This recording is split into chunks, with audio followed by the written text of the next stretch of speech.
area was controlled by clans of the Basotho people. Now, on this holiday weekend, people are coming from across South Africa and Lesotho to spend some time with their ancestors. Many visit several times a year, either on religious holidays or when they feel a need for spiritual or physical healing. David Copland is a professor from the University of the Witwatersrand. He's been studying the rites and rituals of these pilgrimages so closely, he's been initiated into some of their mysteries. A further 30 minutes walk up the valley, the next stream, a short distance from their final destination.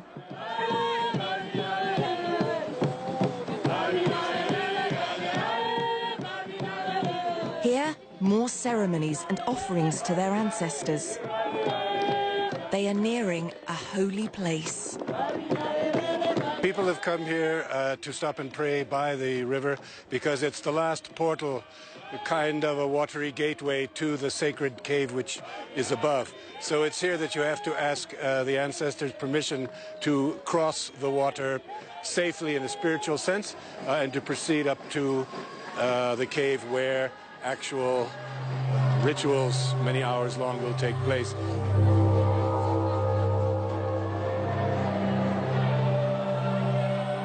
It's a huge overhang of rock, one of the largest in the southern hemisphere. The scent and smoke of candles and fires hang in the still air. The sound of praying, singing, celebrating echoes around the vast chamber. For hours and hours, through days and nights, different groups will come here to celebrate and honor their ancestors. The religious beliefs vary from group to group, church congregations, families, villages. But common to everyone, the reason they come here is a belief that this is a place where they can commune with the dead. It's the key to religion in Southern Africa. The indigenous African religion is built around the veneration or honoring of ancestors as the living dead. Those who look down upon us, take interest in our lives, guide us and protect us. There is God, of course, but God is very high, and he may not be able to see you looking down from such a perch. But your ancestors know who you are, and they're interested in you, and they will funnel the blessings in your direction. It's an unbelievable mix of different persuasions, from the completely indigenous, local, old African religion of family and community, right onto some of the big denominations of large-scale churches. I suppose the key that it's all been Africanized. It's a very accepting kind of a tradition. They don't have very strict boundaries so much between one persuasion and another. This woman leads a nearby Christian church. She's here with her congregation.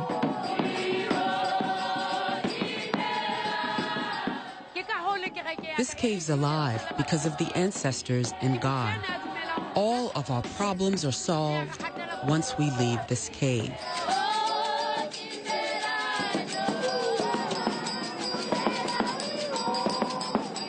The groups move and worship around different parts of the cave.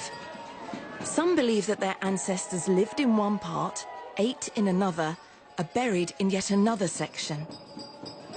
And when you come up here, there's a series of altars. Very big one, where we were down there with all the candles, and then smaller ones where specific known spirits or ancestors are located, and there are many different things to ask for. Professor Copland believes these forms of pilgrimage in this area are relatively modern, probably gaining in popularity from around the early 20th century. This cave used to be in Basotho land, the nation of the Basotho people ruled by the legendary King Moshoeshoe I, now modern Lesotho. After a series of wars in the mid-19th century, the area became part of the Free State of South Africa. So the people of Lesotho and the people here regard themselves as one people. In this particular case, it's called in English Fertility Cave because in particular, if you come here, the ancestors will bless you with a child afterwards, or so it is believed. Early the next day, another nearby valley. This border area is rich in spiritual homes. This is Mountze, another place of pilgrimage. A valley of overhangs, caves, spiritual leaders and healers. Some people have travelled hundreds of miles to make their way up this valley. To commune with their ancestors. And through them, find their God or guiding spirit.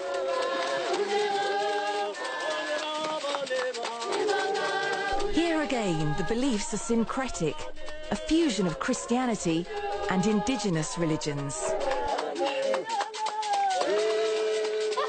Conducting these baptisms, not just a Christian minister on one side, but a Sangoma or traditional healer on the other, identified by the beads in her hair.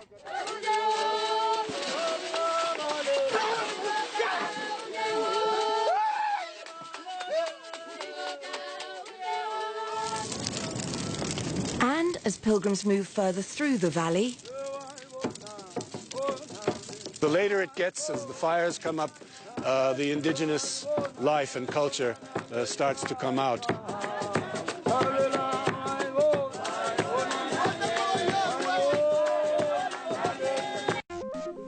Thinking of banking in Africa? Think Zenith.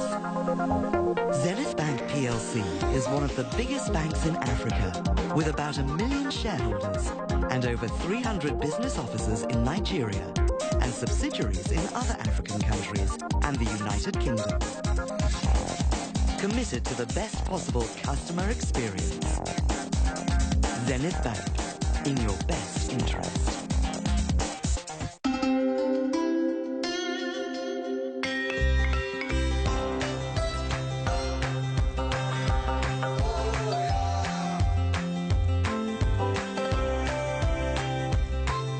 Behind 1 million smiles, silently and reliably, Kirloskar, enriching lives. CNN Money, your new destination for business news. On TV, online, on the go.